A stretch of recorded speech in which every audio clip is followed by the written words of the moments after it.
Hey, mambo. Hii leo nataka nizungumzie na Ringtone. Kitu moja ilikuwa katika siasa, lakini je, amefikia wapi? Ni kipi ambacho hatujui? Mambo Ringtone. Apoko. Ninaitwa Liz. Yeah. Acha nikuulize swali moja. Unataka kurejea kwa siasa? Mimi naenda na plani ya Mungu. Najua mimi ni mwanajeshi wa Mbinguni, so sasa hii nimepatiwa jukumu la kuweza kuhubiri. Mwanajeshi wa Mbinguni?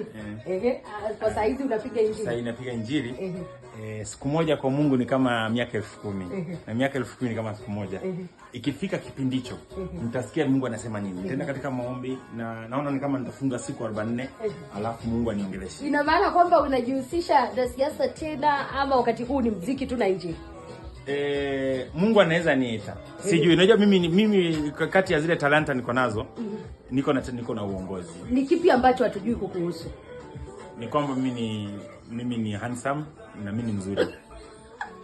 Rudia hiyo point. Amjui kwamba mimi ni handsome na amjui mimi ni mtu mzuri na amjui kwamba mimi lakini mnajua kwamba nimeokoka, mnajua kwamba niko na pesa, mnajua kwamba ninaishi vizuri na mnajua kipi ambacho hatujui. Mimi naona tu kama amjui kwamba Kenya amjui kwa sababu wengine hamjasafiri au nje ya Kenya, amjui kwamba mimi am the most handsome gospel artist Africa.